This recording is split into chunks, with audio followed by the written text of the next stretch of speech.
Hi, everyone. It's Dr. Sheftall with Truth in Science. Right now is the wee hours of the morning on December 31st. I want to wish everyone a Happy New Year and Merry Christmas. Happy Hanukkah.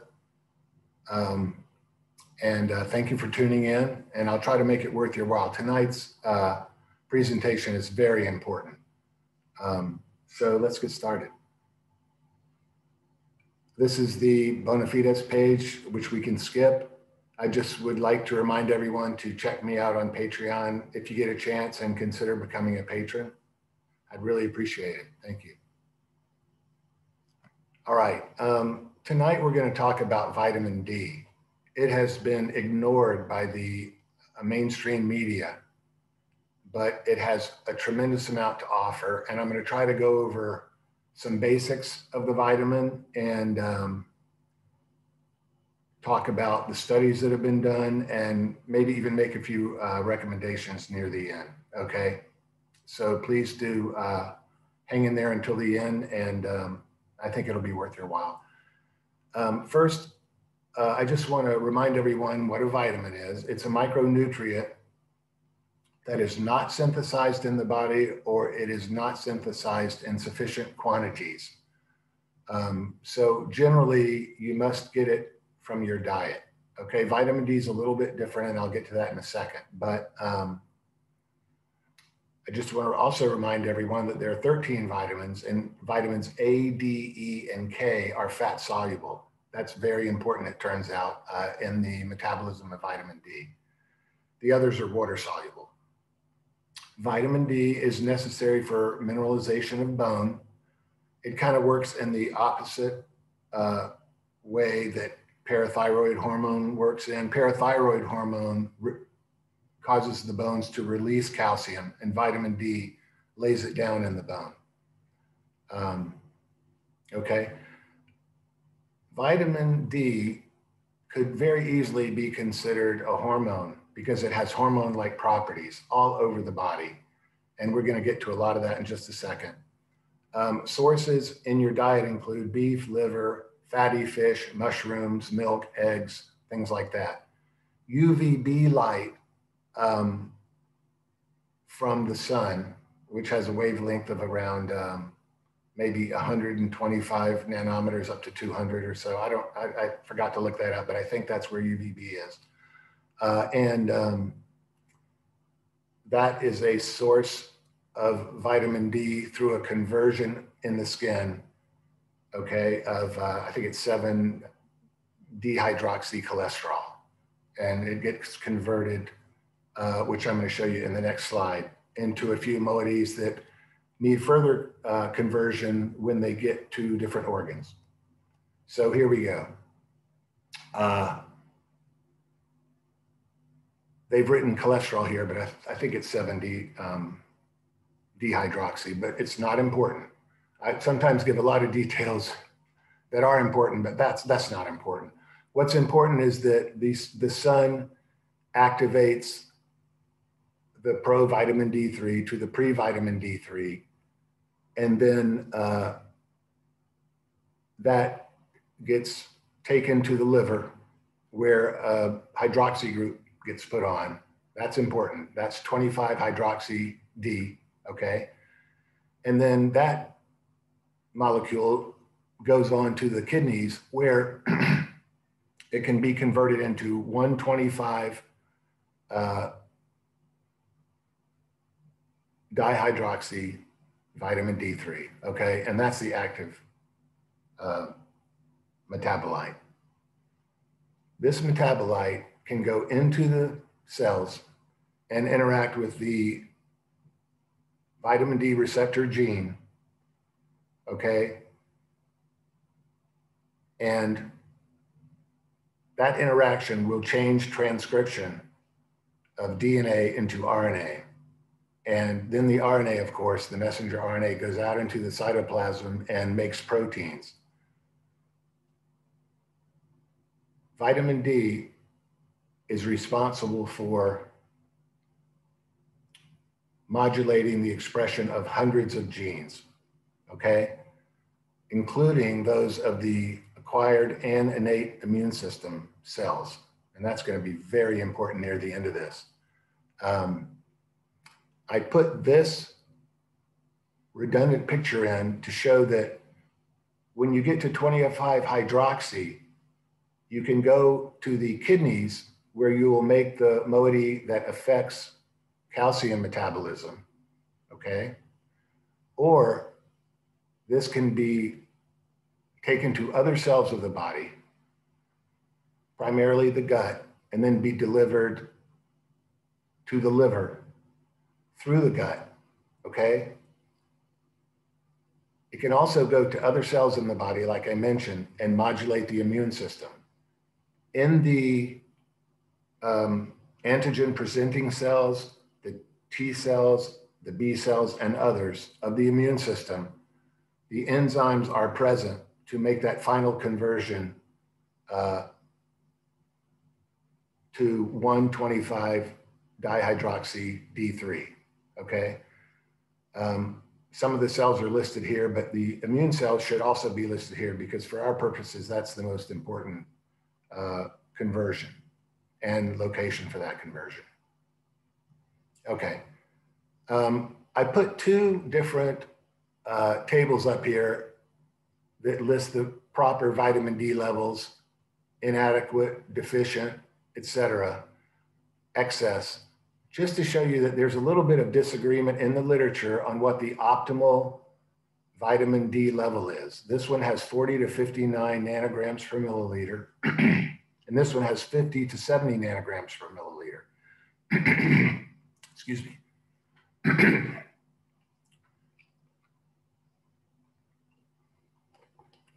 I'll say right now that after doing all this research and studying to present this for you, I would say if I had my choice, I would want my vitamin D level to be between 55 and 60 nanograms per milliliter.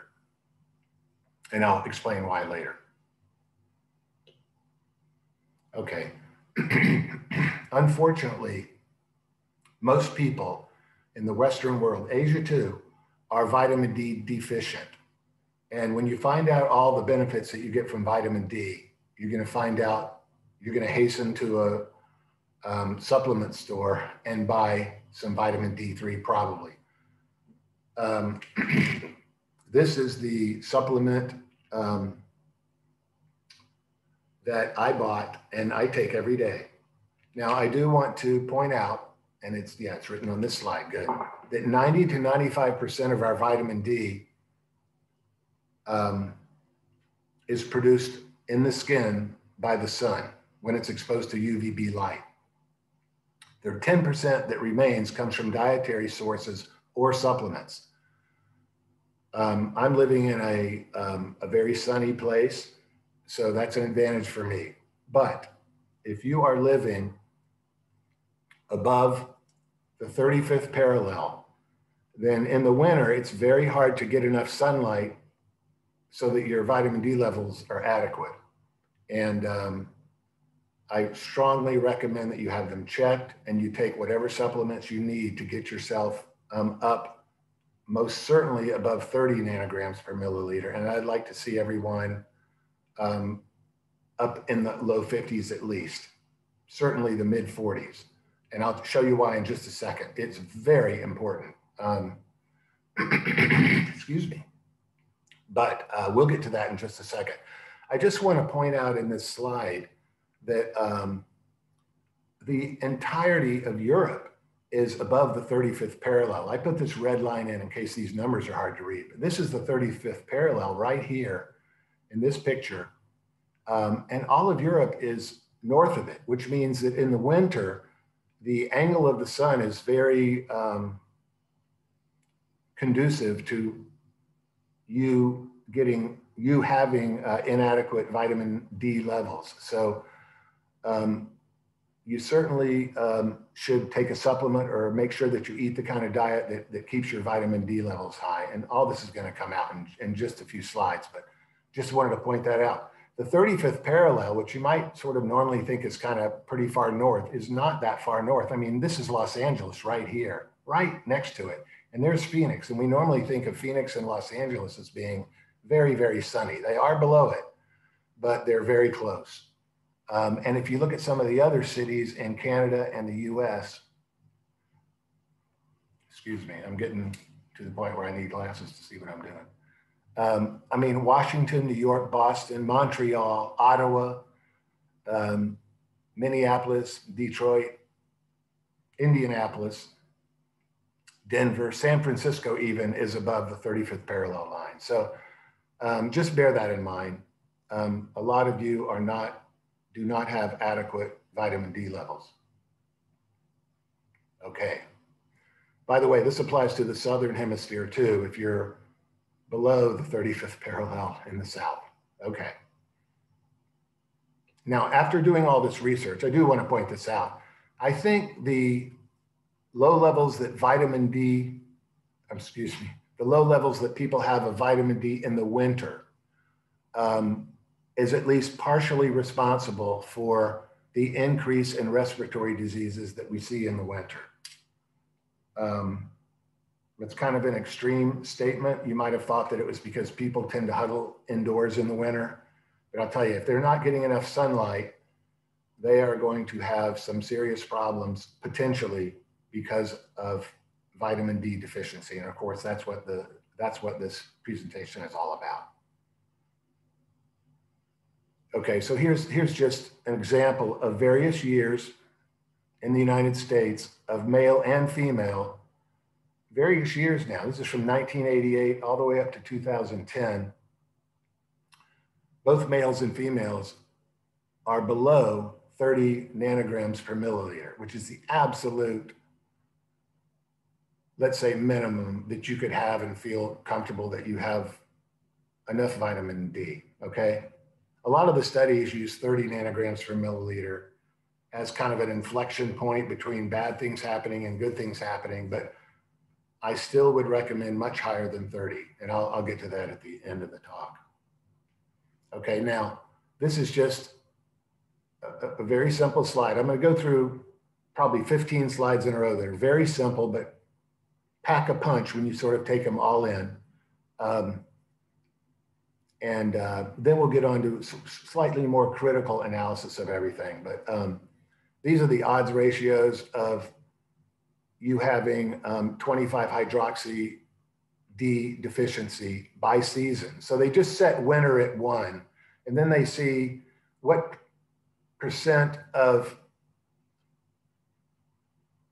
let me make sure I say this right, because it's kind of a strange way to present information. They're looking at the relative likelihood that you would have vitamin D deficiency in different seasons, okay, winter, spring, fall, and summer. And so they just arbitrarily set winter at 1. And then in the summer, it comes out to be 0.31. So there's a little less than 1/3 as likely a chance that you would be, not you individually, but people would be deficient in vitamin D in the summer because of the sun, okay? And the fall and spring, of course, are in between. Now, I can't emphasize enough that there are a lot of people that are vitamin D deficient, and it's causing all kinds of problems for them. So I've got a couple bar graphs here just to point that out. Red is deficiency, and you can see it's greater than 50%. It's actually 62%. Insufficiency is yellow. So you can see that more than 3/4 of the graph, almost 80%, is either deficient or insufficient. Normal is green, and this orange up here, which accounts for 6.6%, I think. Yeah. Oh no, 9.66%. Oh brother. Okay, that's individuals who have high levels, and I'm not sure what they mean by high. This table calls it therapeutic, and of course, over 100 is too high. And we certainly don't want to have anybody get up that high, but when they say high here, I don't think they're talking about over 100, because you wouldn't have that many people over 100. I think they're talking about sort of out of their optimal range on the high side. And then over here, we have a little description that shows that adolescents are less likely to be vitamin D deficient compared to adults. And then, of course, elderly are the most vitamin D deficient. But frankly, all of these age groups are horribly inefficient. Almost half of adolescents are inefficient in a vitamin/hormone that you can get by getting in the sun. And that's a sad comment on where we are nutritionally, let's say, as a people. Okay, let's try to do better. It's going to make a lot of difference to your health. All right, other effects on vitamin D levels. If your body mass index increases, your vitamin D decreases, okay? Vitamin D is fat soluble. So if you have a lot of body fat, there's less bioavailability because the vitamin D can get taken up by the body fat, okay? And also, of course, obese people tend to spend less time outdoors in the sun. If you have kidney disease, of course, you're going to have lower vitamin D levels. Liver disease would be the same, okay? If you're a darker skinned individual, you're going to make less vitamin D via the sun skin route because melanin blocks this process to some degree. And we're going to think a lot about this because we're going to talk about the morbidity and mortality suffered by darker skinned people in COVID. And I think this is part of the reason, okay? And age, of course. Older people convert less by 1/2 the amount of cholesterol to pre-vitamin D and then on to the active metabolite because their skin is very thin and they just aren't able to convert as much. So that's one reason why in that older age group, 68% of the people were vitamin D deficient. Now, every single one of these, obesity, kidney disease, darker skin races, and age is a known risk factor for COVID. So we're going to start to make some correlations, some associations of low vitamin D with problems you have getting through the COVID infection. And that's the purpose of this slide. So we're going to show you more evidence as we go here. This is kind of an interesting slide here because I honestly, I can't explain all of this. I thought about it a lot too. Geography, it turns out, makes a big difference. This is northern here, and this is central and southern. We're talking about the latitude, okay? And for a given 25 hydroxy D level, let's say it's 40, people that live in the north have a greater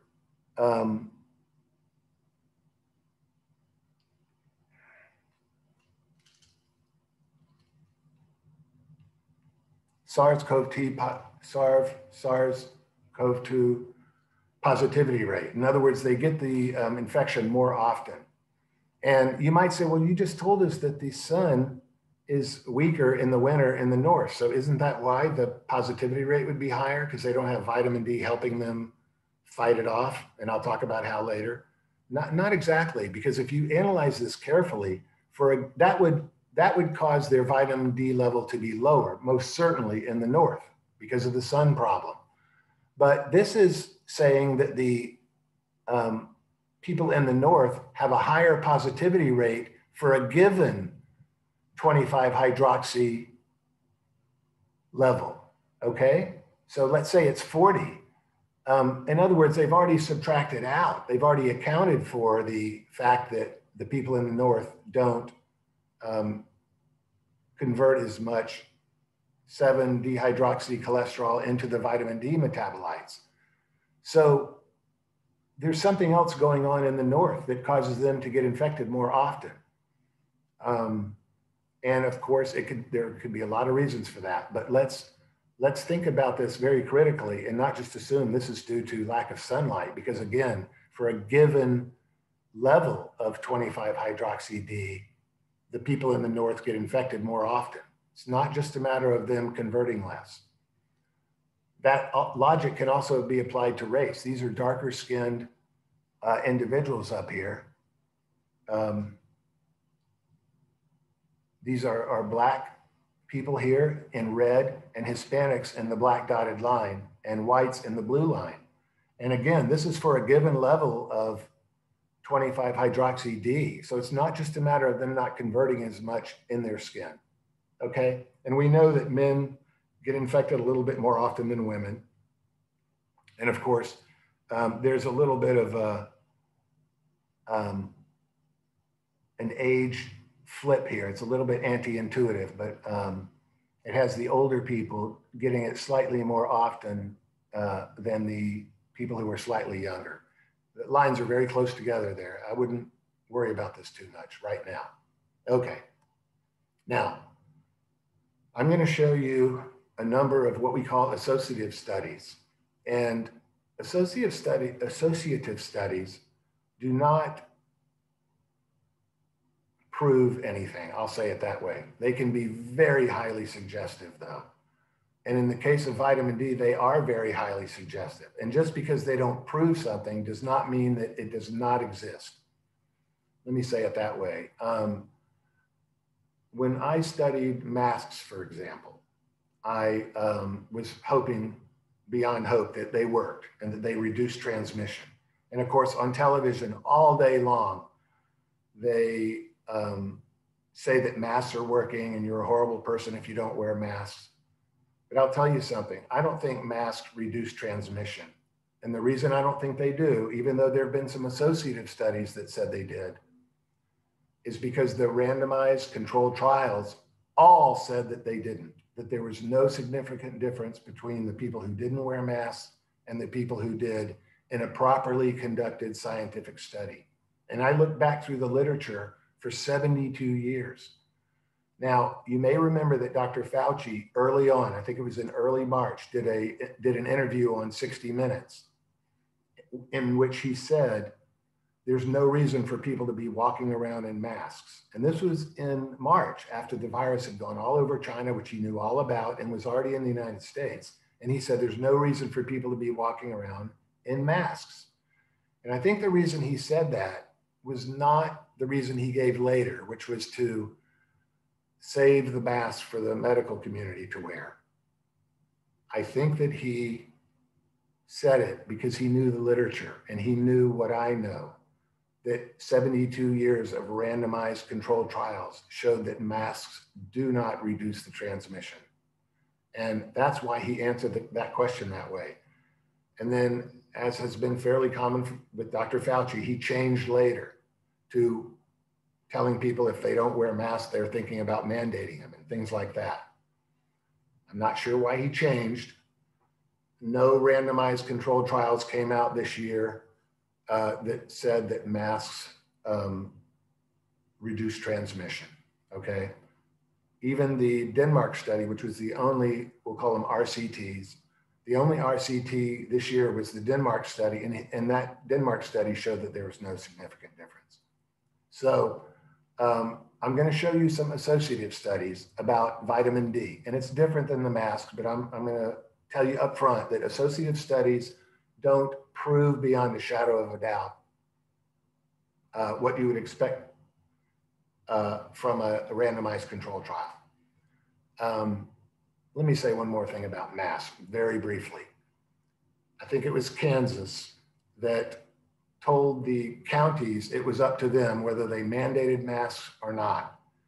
And many of the counties where they mandated masks had their transmission, their rate of infection decrease, and I believe their hospitalization and deaths may have decreased. I'm not sure about the last two, but it certainly reduced transmission in the form of more positive COVID tests. All right, now, someone called me out on that and sent me a letter to say that you're wrong about the masks because of what happened in Kansas, where they mandated in many counties, and other counties they did not, and the mandated counties reduced their transmission. So I looked it up, and he was right that most counties decreased transmission in the form of new cases in Kansas, most counties that had mask mandates. And the counties that did not have mask mandates did not appreciably reduce their cases. But I looked up the study, and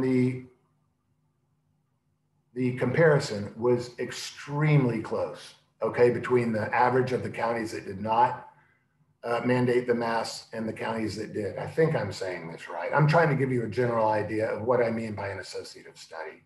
And here was my point. I wrote him back and I said, I looked at the study and you're correct in saying that this reduction did occur, but it's associative. It wasn't done rigorously like a randomized controlled trial is done. And I told him why. And the basic reason is when you look at an associative study, you're not taking into account other confounding variables, which could have been the reason for the difference, okay? For example, a county that is willing to have masks mandated for the general population and for children and everybody else might also be a county that's more willing to eat healthier, to exercise more, to make sure their vitamin D levels are adequate, for example, because maybe they're more conscientious about fighting off the virus if they get it, okay? So what that does, when there are all these other variables that could have accounted for the difference, it makes it associative that masks are associated with lower transmission, but it doesn't prove anything. And I'm going to show you a lot of studies on vitamin D levels and death in COVID that are associative. And I'm not going to change my way of thinking about associative tests versus randomized controlled trials. I just want to show you lots of these associative studies. And then we're just going to get a feel for maybe this is something we need to look into and perform randomized controlled trials on, okay? I'll leave it there for now, okay? So looking at this, obviously, they've made a couple cutoffs here. One is at 30 nanograms per milliliter, and the other's at 40, because here's 60, 40, 50, 60, okay? So below 30, and I took the liberty of counting all these dots for you because, you know, you can't really tell. There's a lot of dots there, and you want to know what the ratio of survived to died is.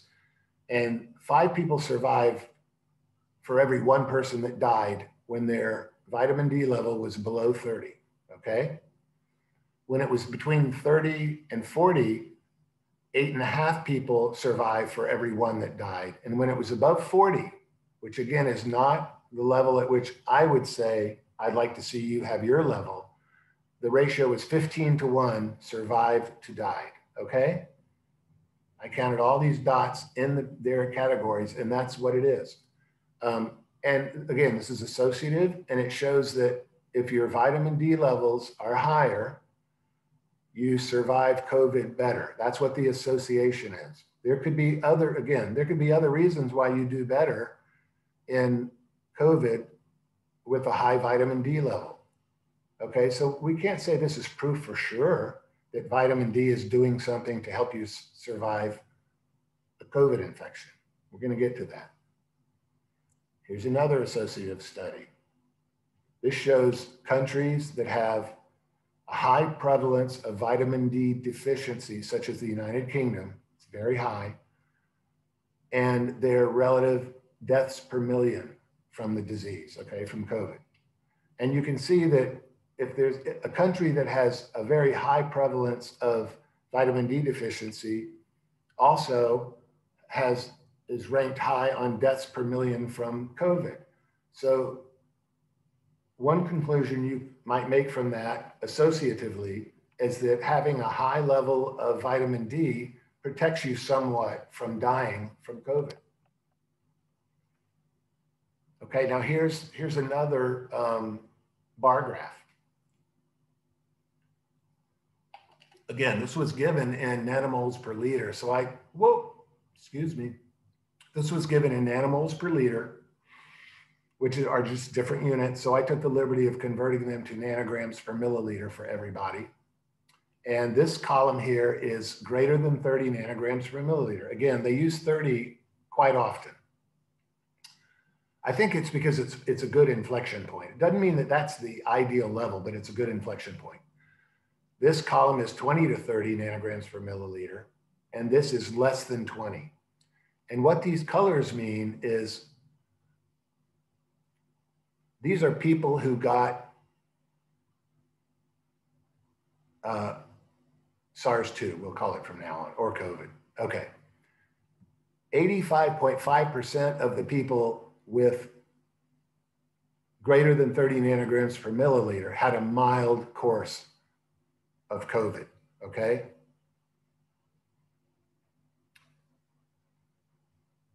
Very, very few in the second column of 20 to 30 nanograms per milliliter had a mild course, okay? That's just a tiny little line at the bottom, and same with less than 20. But as you can see, the critical and the severe courses increased by percent as the vitamin D level decreased. Again, it's an associative study, but it's meaningful to a degree. Okay, let's continue on.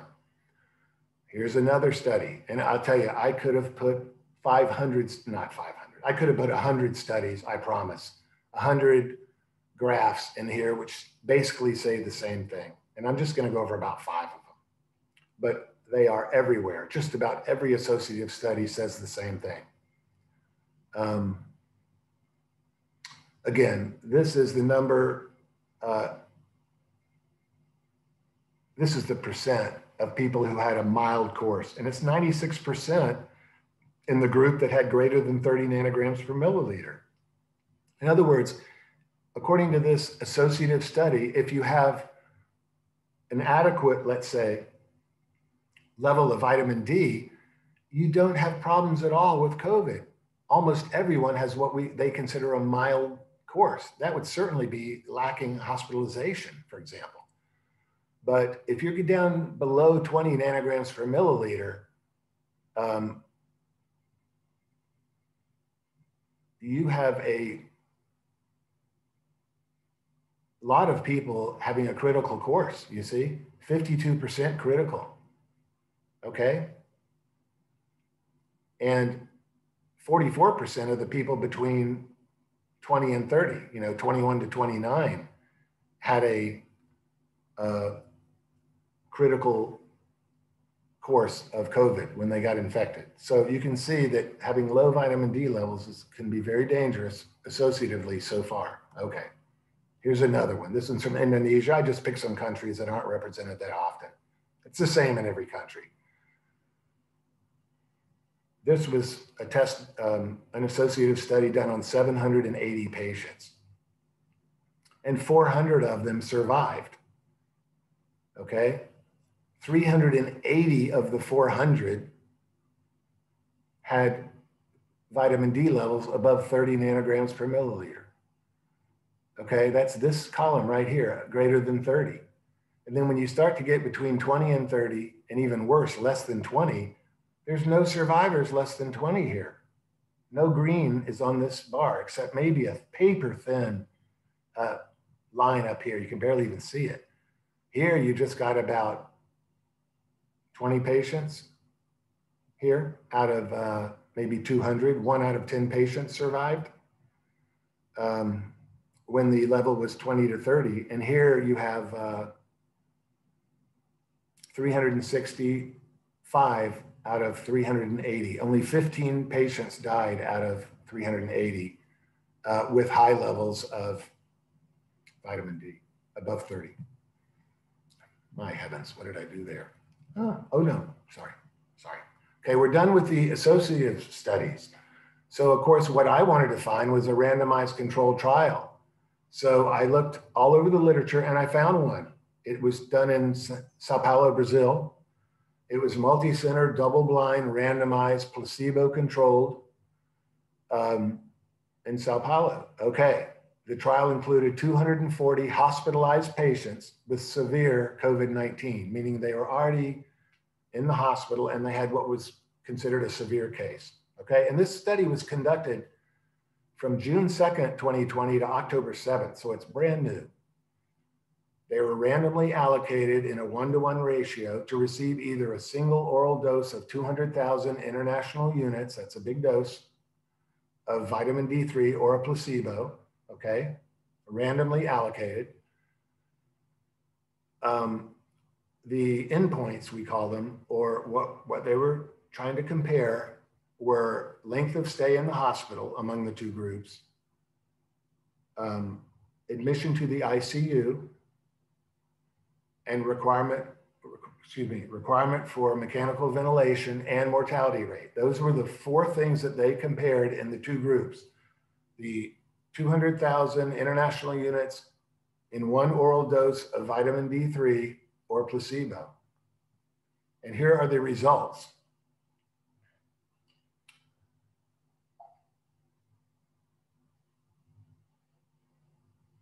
The hospital length of stay was comparable between vitamin D3 supplemented group and the placebo groups.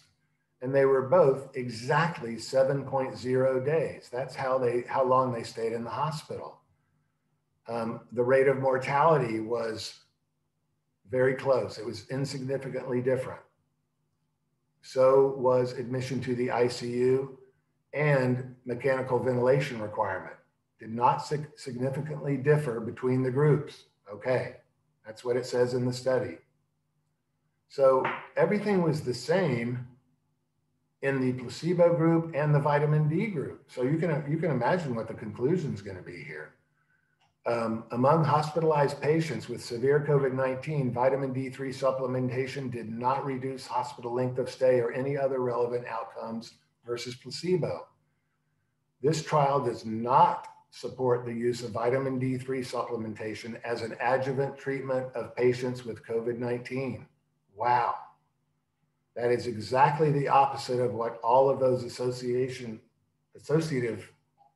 tests showed, okay? So, wow, this is a randomized controlled trial and it says that it does not support the use of vitamin D3. The placebo group and the treated group were the same in all 4 parameters that they tested, okay? Now, let me just talk about a few problems with this study. First of all, they used vitamin D3 orally in a single dose of 200,000 international units. And that's in its over-the-counter form, okay? That is similar to this. Now, there's a big problem with that. And that is that when you take an oral supplement of vitamin D3, it takes about 2 weeks for it to get through all of the processes that I described in such detail at the beginning. The conversion in the liver, and then in the kidneys or the other cells, to get to the tissues and modulate the genes in the nucleus of the cells they're affecting, okay? It takes 14 days. But I just showed you that the average length of stay in the treated group was only 7 days. So that's a real problem because you're trying to compare vitamin D's effect and you don't even give it enough time to have an effect because it takes double the time they stayed in the hospital to form its active metabolites. That's a major problem there, okay? Now they should have used 25-hydroxy calcifediol, okay? That's the 25-hydroxy metabolite because that bypasses the liver, all right? And it gets absorbed at much higher concentrations and in less time, okay? So it reaches its active form in hours as opposed to days, if you will, as opposed to 2 weeks, okay? And I also want to point out that macrophages, neutrophils, dendritic cells, B cells, T cells, they all possess the enzymes to convert the 25 hydroxy moiety into the 125 hydroxy, which is the active form, okay, the active metabolite. So this is such a major problem with the study that I feel like they hadn't even compared the groups properly, because the group that was treated left the hospital before the treatment could have had an effect, okay? And you know, that tells me why the length of stay was exactly the same at 7 days, because the vitamin D group really was no different than a placebo when you think of it that way, because the active metabolites were not there doing their protective actions. All right, big problem. There's some other issues with it because, you know, these patients were admitted when they were sick, they were critical. And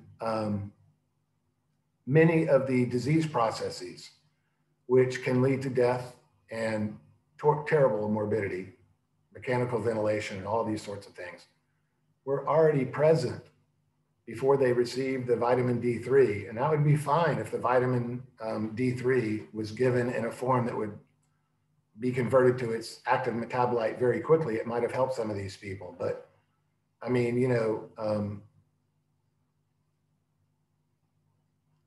ARDS, which is a real problem in COVID patients, develops after a median of 2.5 days. The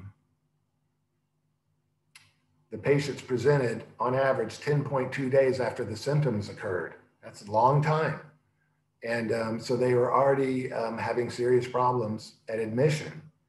90% of the patients required supplemental oxygen immediately when they were admitted. Okay.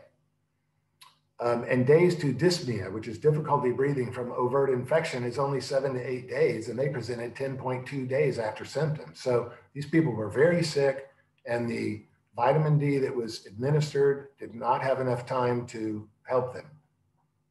They'd all left the hospital by then, either because they did well and were discharged or they died, okay? All right, that was the definition of length of hospital stay. All right, so these problems are so significant that I just reject this study out of hand.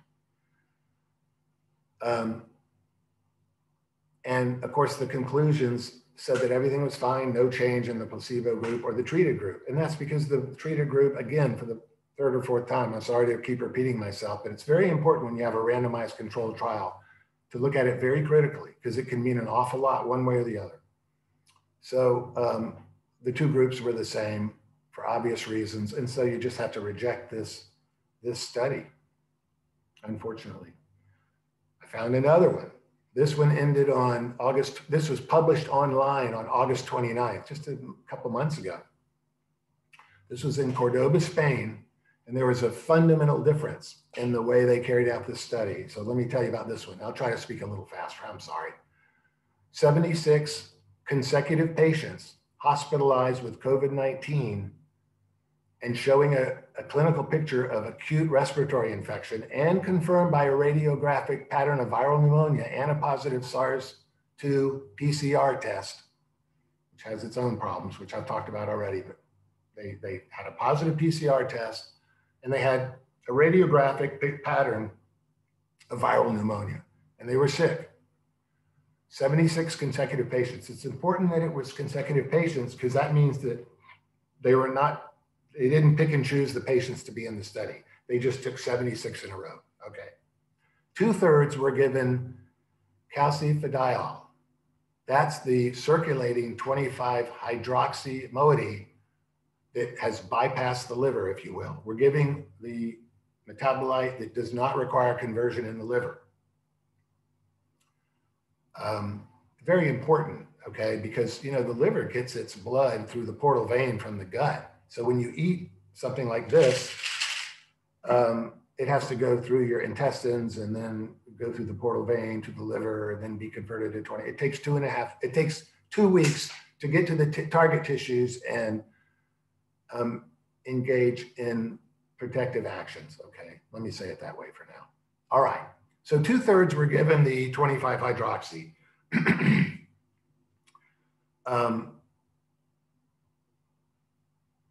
And 1/3 were given a placebo, okay?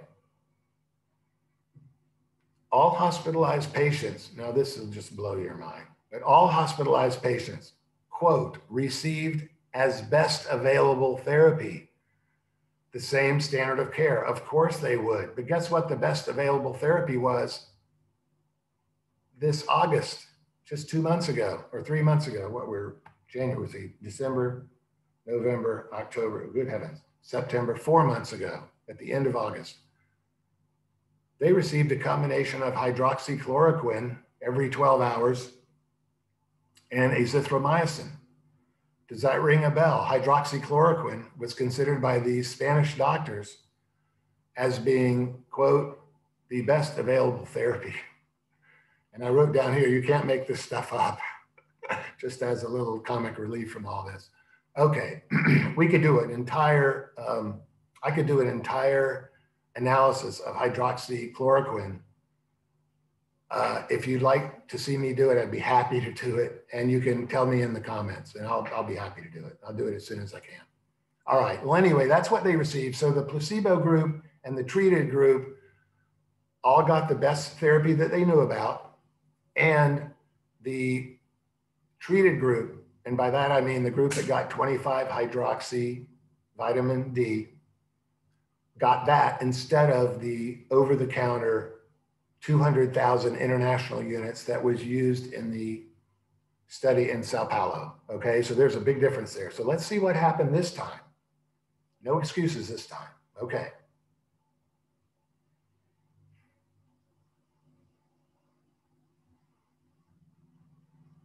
The outcomes, of course, the things they're trying to compare was the rate of ICU admission and deaths. Remember, these people were admitted very sick. They had radiographic evidence of respiratory illness proven by a radiographic picture of viral pneumonia. Okay, let's continue on, sorry. Here's the results. Of 50 patients treated with calcifediol, remember there were 76 patients in the study, so 2/3 of them is 50 and 1/3 is 26, but of the 50 patients treated with it, treated with the 25-hydroxy metabolite, 1 patient required admission to the ICU, that's 2%. While of the 26 patients who received a placebo, 13 required admission to the ICU, that's 50%, okay? Of the patients treated with the 25-hydroxy metabolite, none died and all were discharged without complications. Remember, this is no longer an associative study. This is a randomized controlled trial, the kind that we like to see, okay? The 13 patients not treated with 25-hydroxy D who were not admitted to the ICU were discharged. So they did fine. Okay, that was half of the group of 26. Of the 13 that were admitted to the ICU, these are people who did not do as well and needed to go to the ICU. In the 1/3 group of 26, 2 of them died. Okay, and then the remaining 11 were discharged. They survived it. But 2 of those 13 patients died. Okay. There's a big difference between being admitted to the ICU. You can ask any doctor this, between being admitted to the ICU and dying. Okay. Now, for fairness, because that's what this is all about, an objective scientific analysis, I found problems with this study too. And let me tell you what they were. There were only 76 patients in this study. Now that's plenty of patients. I'm not knocking the study because they only looked at 76 patients. That's fine. But the problem comes because they were electronically assigned randomly to the treatment group and the placebo group, okay? So there was no attempt at matching comorbidities. Okay, Now, if you only have 76 patients and you don't match them by comorbidity, let's say who had diabetes, who had heart disease or high blood pressure, who had kidney disease, who was obese, none of that was matched among the 2/3 group and the 1/3 group, okay? That concerns me a little bit. It doesn't make me think this study should be rejected, like I thought the Sao Paulo study absolutely should be rejected out of hand. But it's a problem to me. I'm concerned about that, okay? Because when you only have 26 patients in one group and 50 in the other, what if there was sort of a strange unlikelihood that the group that was treated got 9 people who had diabetes, and the group that was treated with a placebo or not treated also got 9 with diabetes out of 26. So you'd have double the frequency in the untreated group of patients with diabetes. That would be very unlikely, but it could happen. And when you couple it with several other comorbidities, there might have been something to tip the balance. But I'll tell you, the study was so clear that the 25 hydroxy administration protected the patients that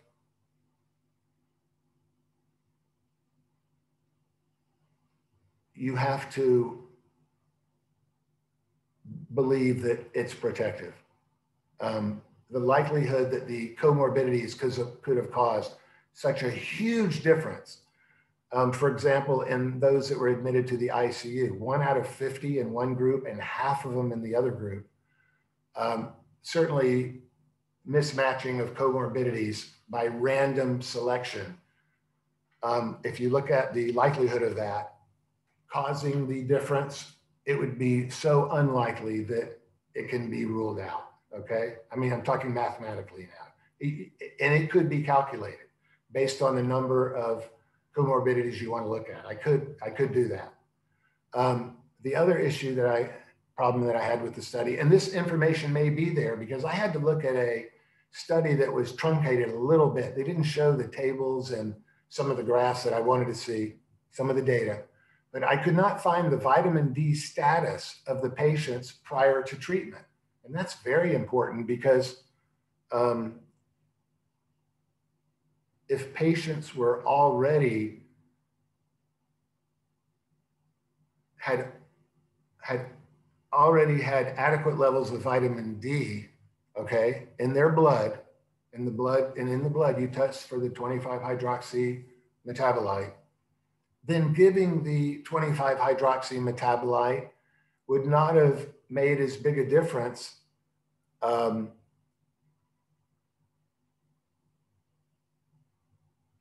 someone that already was adequately stocked up, if you will, on vitamin D. You follow me? So I couldn't find that data. It may be in the study, and that's why I wrote, I can't find the vitamin D status. What I mean by that is the vitamin D levels of the patients prior to treatment. I really want to see that. Now, I suspect that it's fairly low on average, but you can't just guess at things like that and assume. I'd like to see it, and I'd like to know for all the people in the study, there's only 76. I'd like to look at every single patient and know what their vitamin D levels were, okay?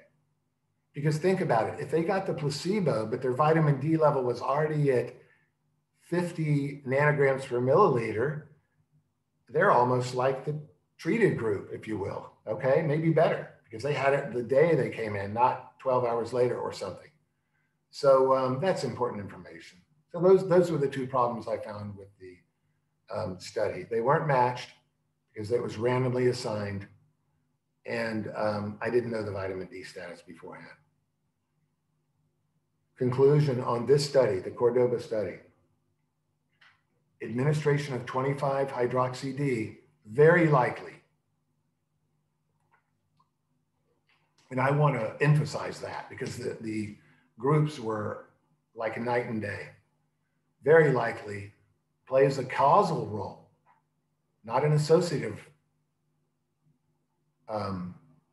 connection, a causative role, a causal role in reducing the severity of SARS-2 respiratory pneumonia in the hospital setting. In other words, when people are sick and they're coming in there sick and they've got radiologic evidence of viral pneumonia, getting vitamin D protected these people. In this study, a randomized controlled trial, this is a major finding. Okay. And that's why I'm sure you picked up on this. I want everybody that's watching this to get their vitamin D checked and get out in the sun and take a supplement if you need to, and go back and look at the foods, or look them up on Google, look at the foods that can help you increase your vitamin D. But remember, 90% of the active vitamin D that you have in your body comes from conversion from the sun. Okay, if you're the average person. Now, there are people in nursing homes who never get outside, and I'm very worried about them. They need to be tested and receive supplements. Okay, and so do people like me who sit in the hospital all day and never get out in the sun. Surgical residents don't see the sun for 2 weeks at a time sometimes. I'm not kidding, because we go to the hospital when it's dark in the morning and we never go home when it's light at night. Okay, so we go, and that's when we're not on call. If we're on call, we don't go outside of the hospital for fear that the program director will drive up in his car and say, "What are you doing out of the hospital?" Okay, anyway, you understand what I mean. There's a lot of reasons why people don't get enough sun. Get out there, take your shirt off, and let the sun just beat down on your back for 30 minutes a day at least. All right. Because of those little problems I found with it, I would like to see further study on this in a randomized controlled trial. And I would like it to have a lot of participants, and I would like them to be matched for comorbidities. And the groups, I mean, the placebo group and the treated group, so that we can't even think the possibility that could have had something to do with it. And I would also like, and it may have been in this study, I just didn't see it all maybe, but I would also like to see what their vitamin D levels were before they were treated, when they entered the hospital. Okay.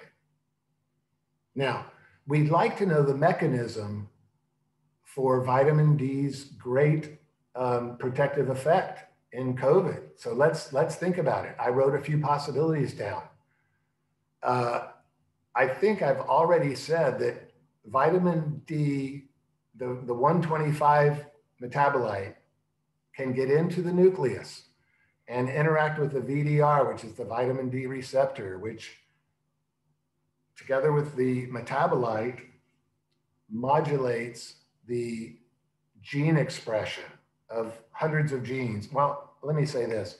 In one article I read, it said hundreds of genes, and in another article it said 15 genes, which are intimately related with human immunology. So it could still be hundreds of genes, but that interaction with human immunology, both the innate and the acquired immune system, is golden. And I think that's probably the reason why, and I'm going to list a few things in a second. It's probably the reason why vitamin D is so beneficial. Now, vitamin D is a real strange vitamin / hormone. It is so important to your health. I mean, when I studied this and I dug into it, I knew all about it from medical school, about its competition with parathyroid hormone and calcium metabolism and all that. And I knew that it was important for metabolic function. I knew sort of a superficial surgeon's view of it. But when I got into this to try to present this for everyone, I learned so much about vitamin D's role in all kinds of diseases. I mean, forget about COVID for a second. I have these pills in my hand here because I went out and bought them for a reason. I'm not going to let my vitamin D level get low again, if it was low in the first place. I haven't even checked it yet, but I started taking the supplement, and I started going out in the sun more, making a point of, when I was between operations or whatever I was doing, seeing patients or whatever, I went out in the sun and I looked up and closed my eyes, but just put my face toward the sun and tried to get as much sun as I could, because I know after doing this study how important vitamin D is. Let me say it that way. And I urge everybody to look into this. It's so important. So it affects the innate immune system and the acquired immune system. And you might wonder, well, what does it do? Well, it makes as far as the innate immune system is concerned, and you will remember when I gave you the immunology primer, that the innate system, for the most part, engages in non-specific killing. Cells like macrophages, dendritic cells, natural killer cells. All of these cells kill invaders without the use of an antigen that they have to match with the T cells and the B cells to specifically kill the invader that's associated with that antigen. Let me give you a quick example if you've forgotten a little bit about that. Let's say that an invader comes into the body and antibodies attached to it because it sees a lot of strange antigens on its surface, maybe a spike protein or something, okay? Natural killer cells know that that thing is an invader that came into the body because it has antibodies stuck all over it, and the natural killer cell has Fc receptors on its surface. So it doesn't have to be killing for a specific antigen.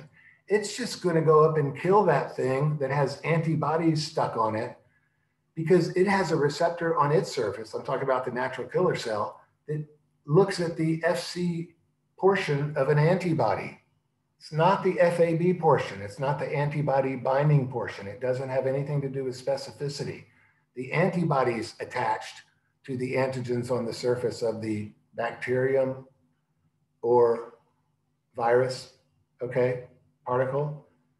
And the natural killer just sees a bunch of Fc receptors stuck off of something, and that tells it that that thing is an invader, and it goes up and latches on and kills it, okay? So that's non-specific killing. And vitamin D potentiates that, okay? All right. There's a role of glucocorticoids in all this. And I wrote this down because I came across this and read it in several places. Studies have been done where vitamin D receptors are lost if glucocorticoids are not in the milia of the cell in question, okay? They lose their VDR receptors. And you know, VDR receptors are very important to, is a very important player in the effect that vitamin D has on gene expression, okay? So you need some glucocorticoids around. Now, glucocorticoids are things like cortisol, okay? And dexamethasone, which we know has efficacy in treating, it reduces mortality in critically ill COVID patients requiring oxygen and mechanical ventilation. That's been established. So you just wonder, now there's lots of competing theories here, and it's probably a lot of the theories are true. But one of them could be that dexamethasone is increasing the expression and longevity of the VDRs, right? I just said that that's true in some of the studies, some of the basic science studies. And if those VDRs are around in greater number and for a longer amount of time because the glucocorticoids are present, then vitamin D will be able to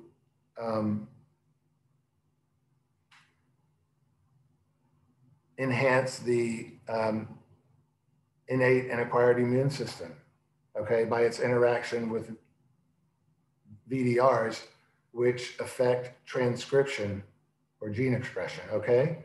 Now, we also know that glucocorticoids reduce inflammation. And we also know that some of the problems we've had in COVID patients who have died is because of maybe overzealous inflammation. So dexamethasone may be reducing mortality in those very sick patients because of its anti-inflammatory characteristics. So we don't really know. Maybe it's both. It helps vitamin D and it reduces inflammation. Just wanted to point that out in case you come across that. Number 2 in my list of possibilities, actually they're probabilities, but we'll call them possibilities because we don't know exactly, I guess, what vitamin D is doing, but we know it's causal because the randomized controlled trial, quote, proved that with the minor caveats that I listed. In the acquired immune system, okay? VDRs are present in B cells, T cells, antigen-presenting cells. They're all capable of synthesizing the active vitamin D metabolite, which is 1-alpha-25 dihydroxy D, okay? All of those cells have those enzymes present. So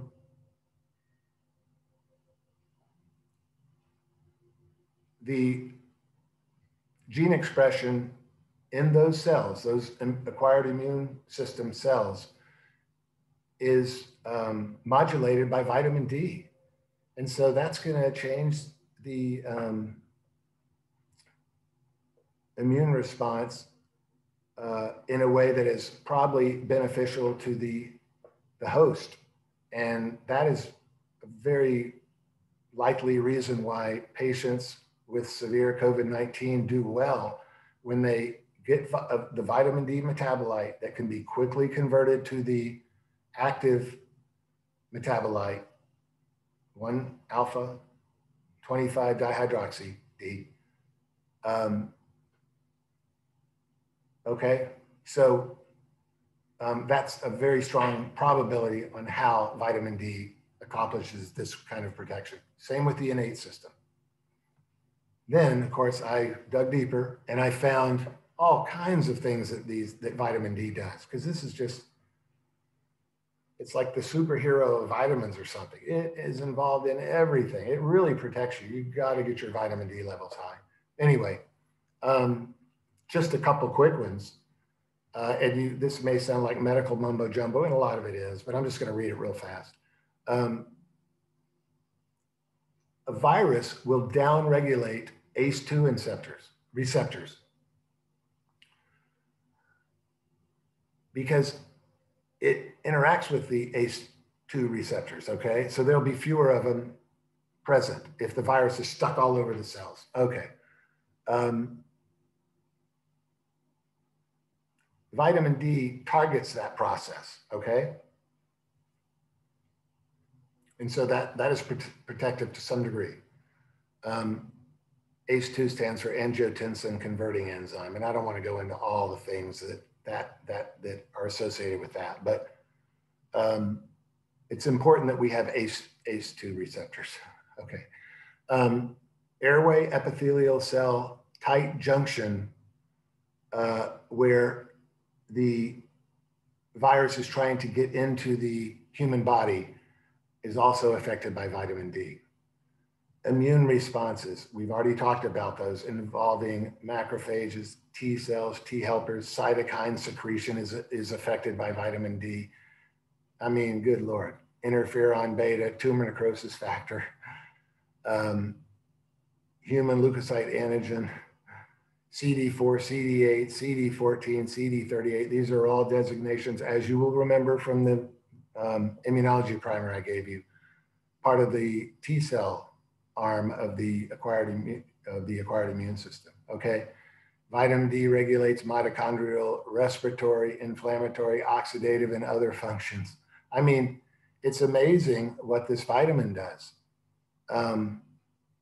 So vitamin D, having adequate vitamin D levels, let's say optimal is better, is really helpful to your health. Now, the final thing I want to talk about, and I apologize this went on too long. It's another one of these hour-long things, and I apologize. I know they get old fast, but this is so important. I didn't want to rush through this because I wanted to really convince people what's going on here. Because this is what all this is all about, is helping people understand all this medical mumbo jumbo. And well, I'll talk about it in the last slide, just about spilled the beans there, but I'm not happy about, I'll say it now, about the way the medical establishment and the so-called experts have disseminated this information, because they haven't disseminated it. This should be talked about every day on TV by the mainstream media, but I haven't seen it talked about once on the channel that I'm limited to here. Talk about that in the last slide. So we're talking about getting your vitamin D levels up into the optimal range. And then again, I'm just telling you what I'd like. I'd like it between 55 and 60. Based on everything that I looked at. And I'm telling you, I looked at 100 associations that showed how helpful vitamin D was. And I just looked so hard for the randomized controlled trials. And when I found them, and then found the Sao Paulo one was horrible, had to throw that one out. And then I found the Cordoba one, and it was great and perfectly legit. So with the caveats, but it was so impressive that I think the caveats can be, cannot be used to throw the study out. It's just, there's too big a difference between the groups. Okay, let me finish here.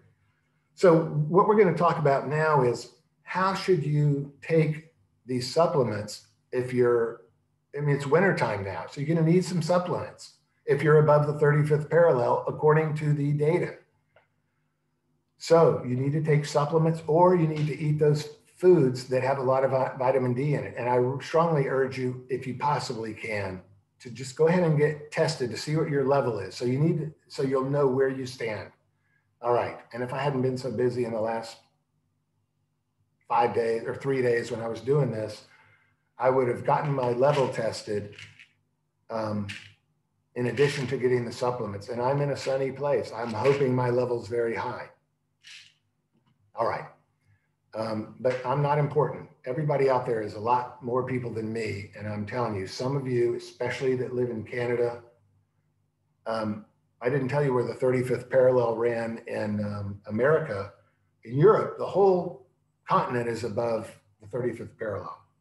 In America, it runs right through the top of Georgia, Alabama. It runs through Oklahoma. And of course, it runs right through Arizona, which you would normally think is really sunny. You know, the northern part of Arizona is above the 35th parallel, including Alaska. Land area wise, 90% of the US is above the 35th parallel. Okay, so just remember that. We're talking who isn't above the 35th parallel: Miami, Orlando, Houston. You know, Phoenix barely made it under, Los Angeles barely made it under, San Diego's under. So anyway, the point is America's loaded with people who are insufficient, have insufficient levels and dangerously low levels, let me say that, of vitamin D. And so many of us are obese. And when you're obese, you're gonna have lower vitamin D levels, because the vitamin D is fat soluble. That's one of the first things I told you. And so it's not as bioavailable. It's in your fat. Okay, if you have too much fat. All right. So there's 3 ways really you can take a dosage regimen, okay? You can take it in a single bolus dose, like in the Sao Paulo study. They gave the participants 200,000 international units. Every pill in this thing, which I've shown you 25 times, has 2,000 international units in it, okay? That's 1/100th of what the participants in the study got. And you might think, oh my God, isn't that dangerous? I mean, wouldn't that put your level over 100 and put you in the toxic area that you showed in the tables? No, it doesn't do that. And I'm going to show you why in a couple graphs in a second, okay, that I sort of created out of thin air, but I think they're very accurate, and they'll explain how this works when you get a huge bolus dose. Getting a single bolus dose periodically is not a bad way to go if you have a problem with compliance. Even me, I'm all buzzed out on this study and all the stuff I learned about vitamin D. And I've had this for about a week, and I've missed a couple days already. In 7 days, I missed 2. So compliance is very sketchy among all kinds of people. Even a doctor who's doing a presentation on it forgot to take it a couple days. Okay. You can also have smaller doses, maybe once a week. There's all kinds of ways you can take this, okay? And it turns out that it gives you the levels right about the same. It's your choice on which way you want to take it.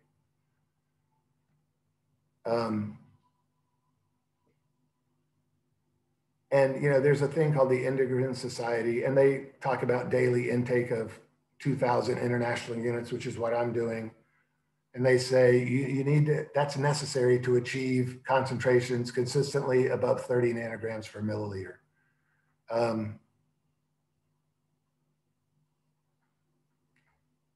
And this talks about adherence to taking daily doses has been reported to be low, and they did this in clinical trials. So I'm not the only one, and even the scientific studies show that people are, they're very non-compliant. Okay.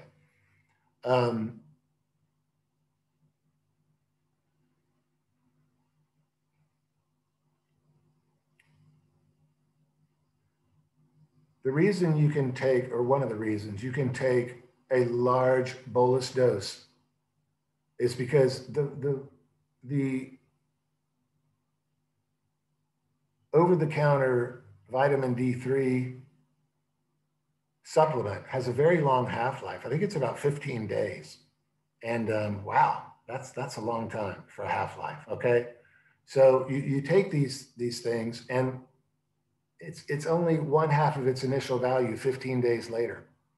Okay, so you can take a very large bolus dose, and I'll tell you how this happens in a second, but it can keep your levels reasonably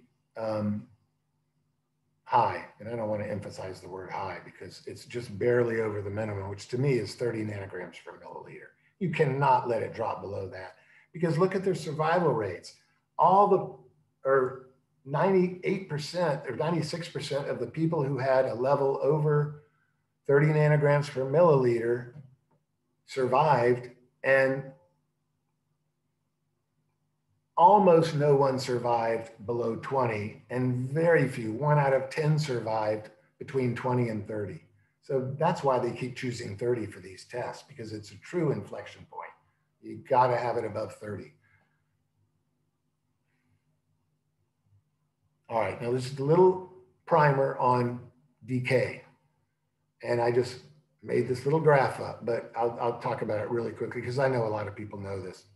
Let's say that you want to give someone a medicine that has a therapeutic range 49 and above, okay? Or 50 and above is fine, but 49 and above. And you give a dose the first day of 100 milligrams of that antibiotic or medicine, okay? Think of it as an antibiotic, that's easy. So if someone has an infection, you give them, the doctor gives you antibiotics, and he tells you to take, let's say, 500 milligrams 3 times a day. Now, have you ever wondered why he knows that? He knows it because some very smart scientist has studied that antibiotic and determined what the half-life is and how often you have to take another pill of 500 milligrams, 250, whatever it happens to be, to kick your level up so that even after the decay, you're still in the therapeutic range until you take another capsule of your antibiotic. So it just keeps kicking it up. So it never falls below the therapeutic limit, okay? So let me just show you this little graph. So you take 100 milligrams of the vitamin D, let's say the first day, and 1 day later, which is the half-life, you've got 50 left because you lost half of it. That's the half-life, okay? Well, you're right at the cutoff for going into the non-therapeutic range. So that doctor is going to tell you the next day, I want you to take 50 milligrams, okay? And then that'll kick you from 50 up to 100, and then it'll decay again over the next day. And then you'll take 50, which will knock you up to 100 again. And then that'll decay over the next day, and you'll take 50 again. And that's sort of how us doctors come up with dosing regimens for all kinds of medicines, okay? This is the idea, and it's based on the half-life, okay? This is kind of a theoretical example, but this is the way it works. Okay, let's look at vitamin D for a second. Wow, all right. I did not get this out of any books. I did it all freehand myself with trying to draw with the computer, which I'm not very good at. So let me explain this, okay?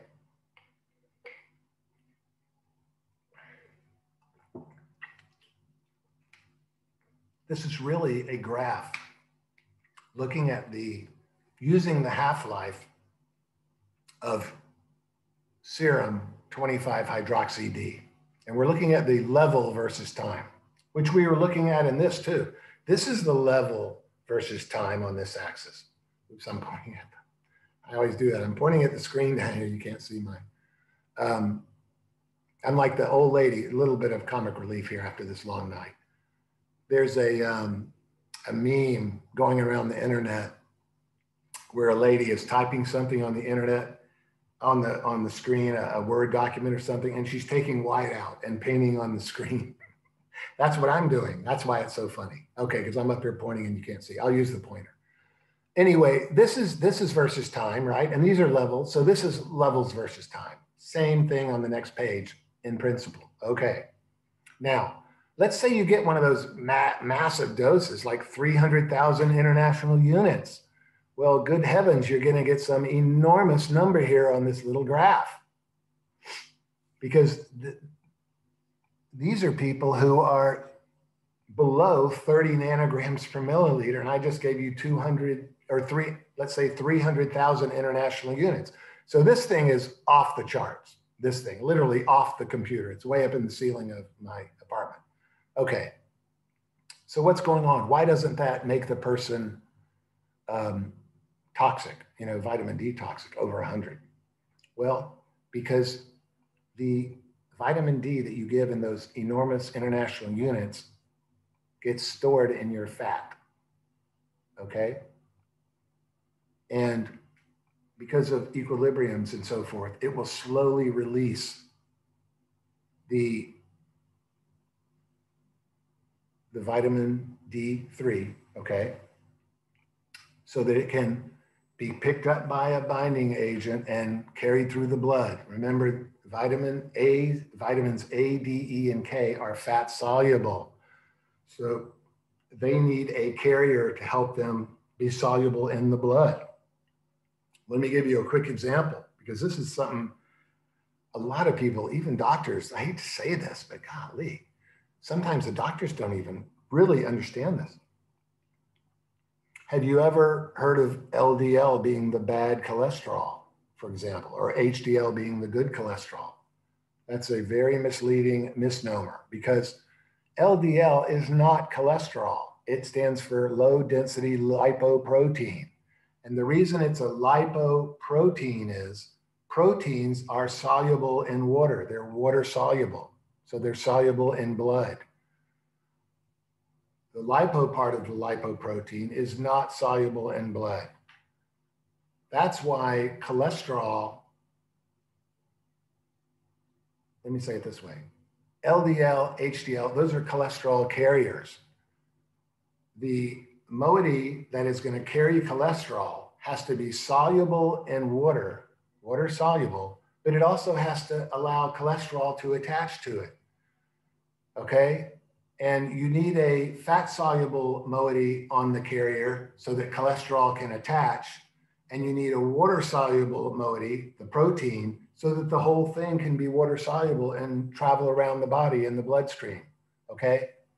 The reason people say LDL is bad cholesterol is because LDL takes cholesterol to bad places like your blood vessels, okay?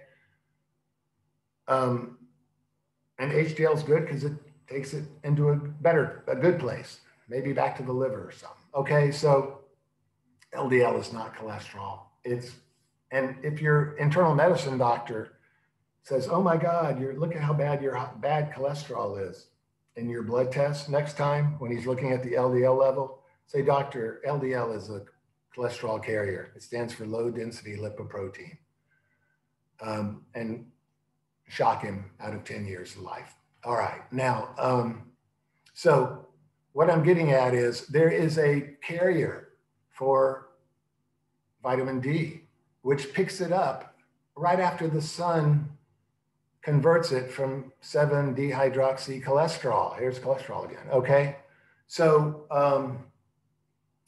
don't forget that. And so when the vitamin D is picked up by the fat in your body because it's fat soluble, that's why the levels in your blood are not off the charts and cause vitamin D toxicity over 100, okay?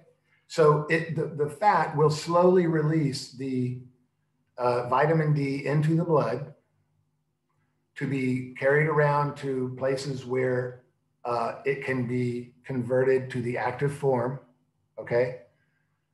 And so I made a little drawing here that's sort of the way it works. And let me talk about this. First of all, you give this enormous bolus and a little bit of time occurs before the level shoots up from below 30 in the deficient area up into the adequate or even optimal area. And then, of course, the same thing happens that happened on the last graph, exactly the same. The blue lines here, here's my pointer. The blue lines are decay, and then the fat releases a little more, which will shoot up the level a little bit, and then it'll decay, and then the fat will release a little more, and then it'll decay. The fat will release even more because it decayed way down. It didn't release any there for some reason, so it decayed further than the previous decays, etc. I drew this out in a way that explains what happens, but you know, that's not actually how it happens. This is similar to when you're learning calculus and you're trying to figure out the area under a curve. Well, the way to learn how that works is to know that the area of a rectangle is length times width. But as those rectangles get narrower and narrower and narrower, the approximation of the area under the curve, which you at first use with maybe one rectangle and then two and then three, as the width of that rectangle gets narrower and narrower, you can imagine that they fit under the curve much better than just one big rectangle. And that's how you sort of get introduced to the ideas in calculus. So what's really happening isn't this bolus of vitamin D that gets released by the fat in your body and then it decays and then another bolus gets released. Fat's always very slowly being released. Vitamin D is always very slowly being released from the fat and decaying at the same time, okay? Getting metabolized at the same time. And so really what it looks like is not this, okay, which is just an approximation to help you understand what's going on with the bolus release and the decay, just like this, which is actually accurate because you do take a pill at every one of those green lines. So you get an instantaneous increase in your antibiotic level, let's say, and then it decays down, and then you get an instantaneous increase. But over here, you don't really get that because it's decaying at the same time it's being released. So what you get is a smooth curve. This is a curve of something that's being continuously released and decaying at the same time. Okay, this is what it would look like. And of course, over a lot of time, like I've tried to depict here a little bit, the level will slowly drop because you're running out of stores in your fat, okay? And so there you have it. That's what physiologic half-life of vitamin D would look like. And of course, you're going to need to take one of those big single boluses, we call them, of say 300,000 international units every so often. And it might be on the order of a couple months or twice a year. I don't know how fast it gets metabolized, but you get the idea. You're going to have to replenish it every once in a while. But this is a very good way. This is a reasonable way to take your vitamin D to maintain your levels. Certainly if someone is not compliant. If you want to take care of your mother, you take her to the doctor, you get her vitamin D checked. And remember, people my age that still have their parents, I don't, but their parents are very elderly because I'm getting old. But you understand what I mean. You need to do this for your mother or your father or your aunt. Take her to the doctor, get her vitamin D level checked. Talk to the doctor about what would be the best way to administer vitamin D to your loved ones. And go ahead and do it and get her level or his level in the adequate or optimal range and keep them protected from this virus, okay, if they get it. This is extremely protective. I really honestly believe that based on everything I learned studying this. All right, so there you have it. And this is what I want you to do. Take your mom to the doctor, get her vitamin D level checked, and put her on a supplement program. She is probably not getting enough from the sun, certainly if she lives up north or in Europe, up north in the US or in Europe, or way down south in the Southern Hemisphere. Hate to be prejudiced against the Southern Hemisphere. And do so, whether you take it in single bolus doses or weekly in a larger dose than daily, or daily, your levels are going to be about the same, okay? Because of this issue with the fat. So any of those ways is okay. Now, if you are married and your wife makes sure that the children get what they're supposed to get,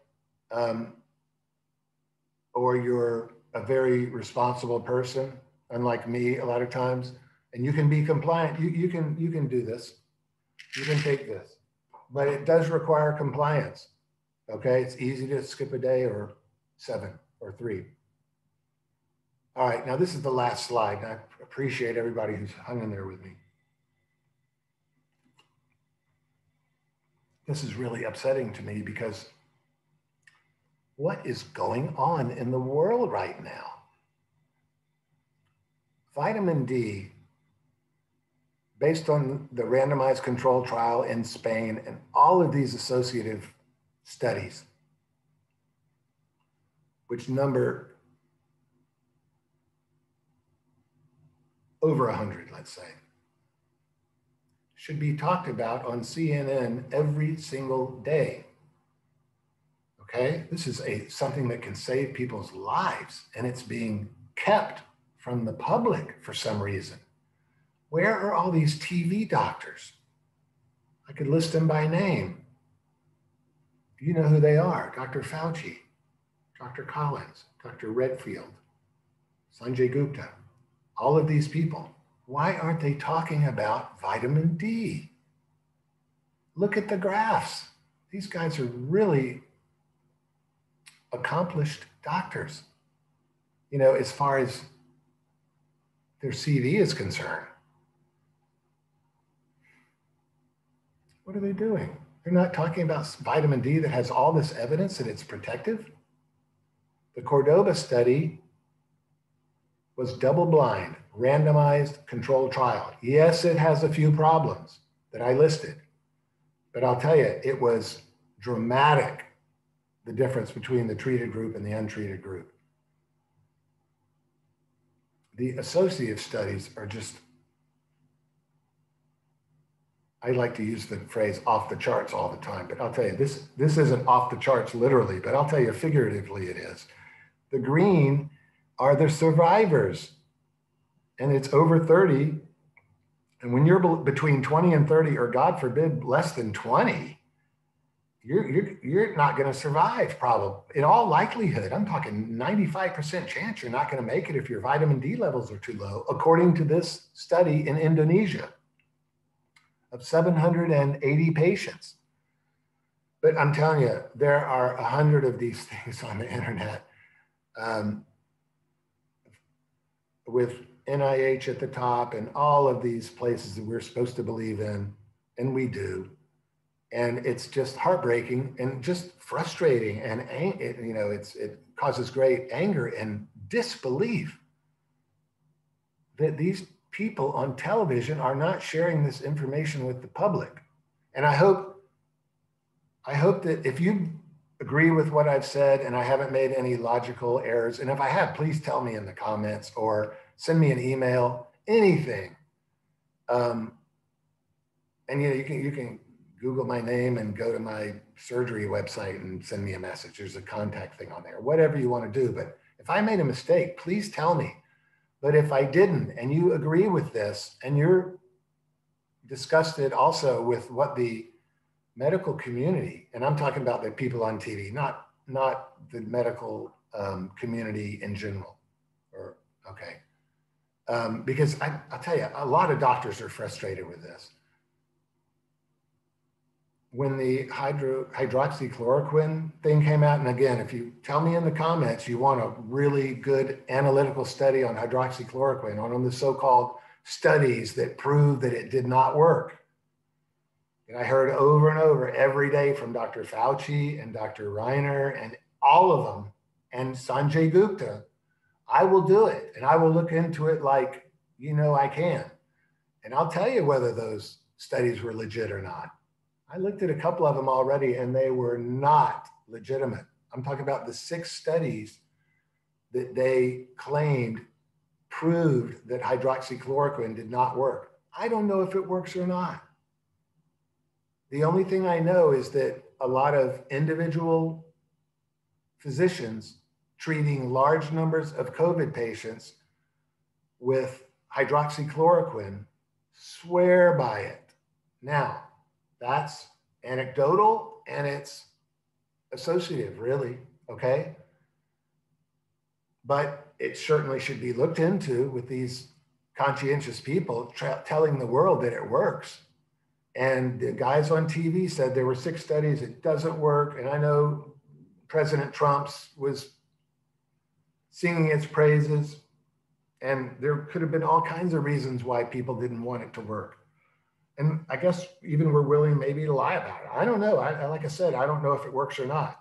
But I did look at a few of the studies that I could find real easily. Some of these studies are hard to find, by the way. And they used doses that were way too high, and they got side effects.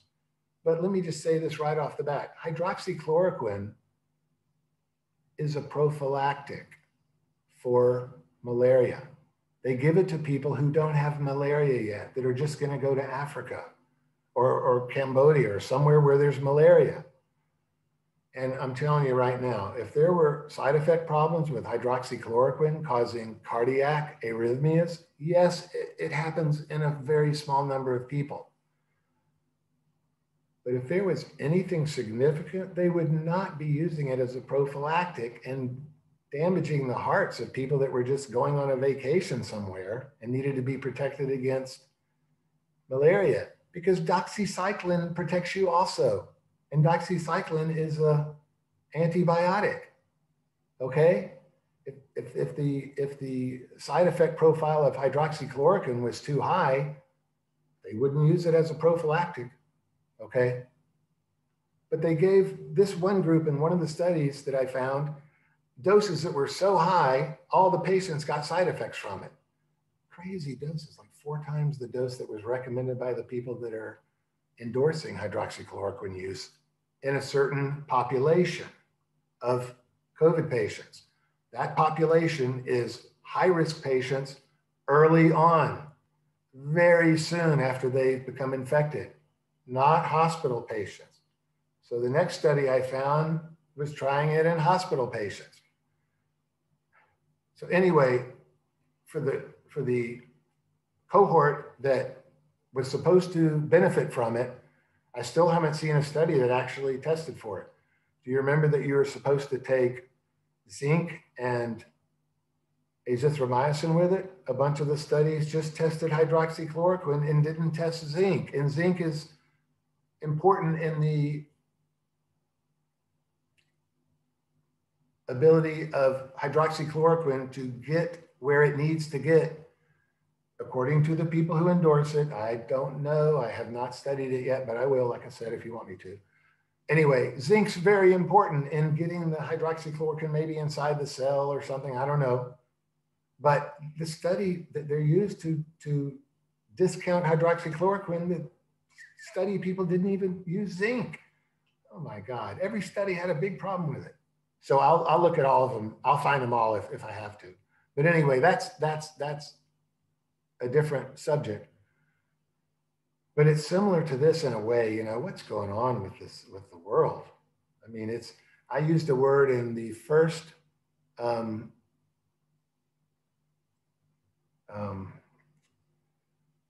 video that I made, if you will, and that was with Ivor Cummins, who's a brilliant guy, extremely logical.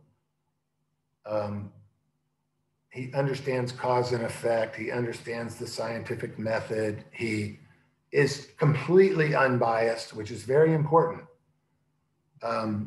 in analyzing all this stuff. You don't want to look for the answer that you believe in or you hope is going to happen or anything like that. You have to look at these studies. When I looked at vitamin D, I mean, I would be first in line saying all these studies are associative. And yes, it's overwhelming. And I myself will take it and I believe in it, but I am not going to say until I see a randomized controlled trial that proves it, that vitamin D is definitely the causative agent for all these great things that are happening. But then I saw the randomized controlled trial. That was enough for me. But until then, I was very, very open-minded and unbiased about it, I hope. I mean, maybe we're all biased, but I tried to minimize it as much as I could because I want to make sure that I can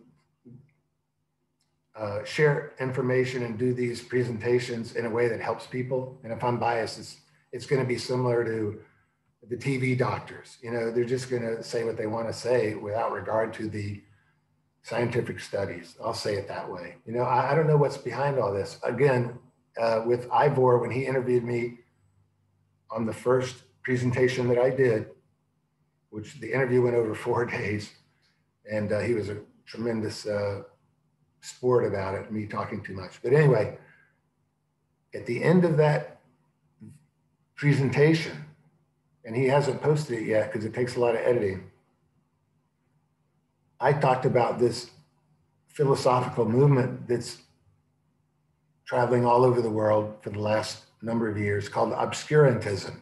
And it's the deliberate withholding of the facts, of scientific facts, deliberate withholding and misrepresentation and all this kind of horrible stuff that's going on for whatever reason, political reasons or whatever. You know, one reason I got interested in science when I was younger and I hated politics was because science was, and mathematics especially, oh my God, was very black and white.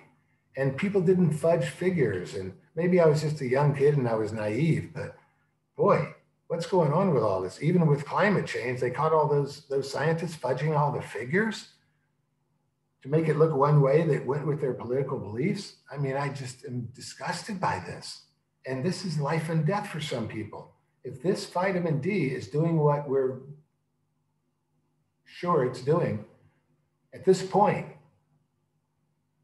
why isn't the mainstream media shouting it, screaming it aloud every night on television?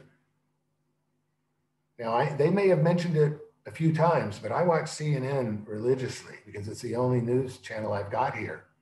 And in 11 months of watching CNN and watching hundreds, maybe thousands of shows about COVID, I'm not kidding. It's wall to wall on television on CNN.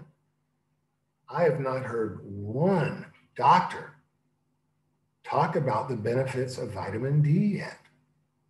And this is life-saving information and it's being withheld. I mean, they're talking about masks hundreds of times a day.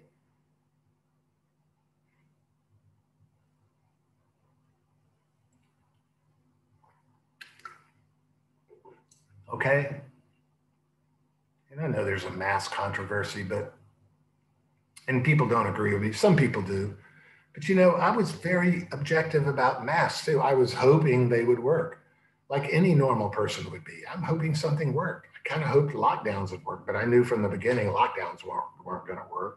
And I knew masks weren't going to work either because the virus is nanoscopic. It's so small that it is invisible, meaning you can't see it with a light microscope because the diameter of the virus is only 100 nanometers, and the shortest wavelength of visible light is 400 nanometers. That means it's not in the visible spectrum. So to say that a lot of people get confused when you say invisible, like it's a ghost or something. No, it's there. But to say that that you can see it is meaningless, okay? It has no color. Let's put it that way. Now, no color, not even white, nothing. And the reason is because it's too small. It's smaller than the smallest wavelength in the visible spectrum. Now, you've all seen black, white, and gray electron micrographs of the virus. And it is the virus that you're looking at. And gray is a color. So what? I mean, is it gray? No, it's not gray. The reason it's gray on an electron micrograph is because they had to use electrons to, quote, see it, okay? Because light microscopes wouldn't work. And somebody invented the electron microscope, and I hope he won a Nobel Prize because it's that big of a deal. Tremendous advancement. But what they do is they have to collect the electrons as a way of defining the shapes that are, quote, seen on an electron micrograph, okay? And so they just have a transducer that counts electrons that hit the screen, okay, on the transducer. And they assign a grade of gray based on how many electrons are hitting the screen, okay? So if fewer electrons hit the cell wall of a bacteria, for example, maybe the cell wall will come out a little darker gray color than something where a lot of electrons are bouncing up and hitting the screen. Okay, so that's how they assign gray to it. Doesn't mean it's gray. And of course, lots of pictures on the internet are colorized, orange and red and green, just so you can see the organelles and everything better. Anyway, I'm getting way off the beaten track, but that's what happens when I get emotional, angry about what's going on in the world. And I just wanted to end with that. But let me stress one more time, please check your vitamin D levels. It could be a matter of life and death. This is a very important presentation today, and I hope you'll share it and apply it to your own life and your loved ones' lives. So thank you very much. Happy New Year. Get out of your houses and get some sun. Take supplements if you have to. Get your levels checked. And thank you very much for watching. Once again, I really appreciate all the interest in these videos. Thank you very much, everyone. I'll see you down the road.